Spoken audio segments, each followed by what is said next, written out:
Morning all. Welcome back to Grumpa's Garage. Today I want to talk about something a little bit different.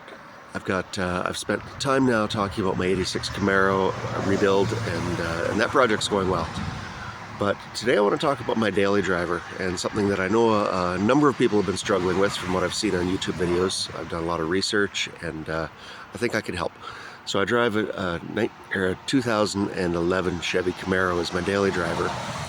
And what I've got is 361,000 kilometers on it. I do a lot of highway driving, and the car was struggling. Naturally, that many kilometers on a 14-year-old engine, it was tired. So I went ahead and I put in new timing chains and new VVT solenoids, and the car was still struggling. It didn't have power. Okay, so after that, I was also getting misfires. I was getting engine codes and misfires on cylinders 1, 3, and 6, and I thought, oh no, I figured something was gone in the engine. Like it just wasn't good. So I took it apart. I checked my timing chains again. They were spot on. They were on the mark. No misalignment there at all. So I put in new cam phasers. I should have done that in the first place, but I'm cheap, so I had skipped out on that. So anyways, long story short, new cam phasers, new timing chains, new coil packs, new spark plugs. I also did new catalytic converters while I was at it, a bunch of other new parts in there, and I was still getting, well, the engine did have power, like it would cut in and out.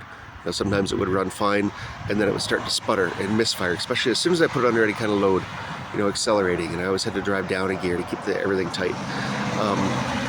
But anyways, let me show you what I found, okay? And this is something that is important before you go out and start replacing all your gear and, going through the stuff that I did. Now, caveat, the stuff that I put in it was aces, okay? It needed it. I got 361,000. Let me show you what I found. Head on over the car and I'll show you what I found. So this is a 2011 Camaro with a 3.6 liter V6 engine. The base is about 320 horsepower, but it did not feel like that because it was driving on between 3 and 4 cylinders at any given time. Okay, so let me show you what I found.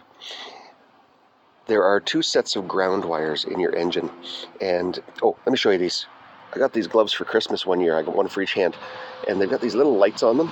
And for anybody who gets down and does engine work, they are the best. Okay, get yourself some of these because you can get right down in and you can see what you're doing. So I'm doing this, it's a little dark down there, so I got the gloves on to show you what I found. Anyways, there are 2 sets of ground wires inside your engine that you need to focus on cleaning up. Okay, the first one is if I come down here in the bottom, if you see right down in there, it's hard to see, but there is, where is it? Right there. There are a whole bunch of small ground wires that come in to this connection in the engine there. Okay? They all ground out in the same place, and that gets rusted.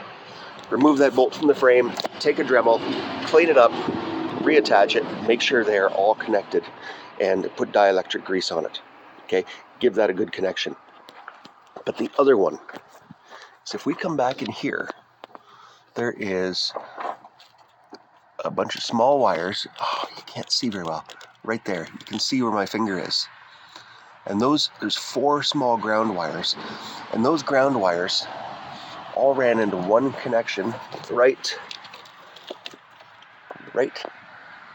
here on the side of the engine.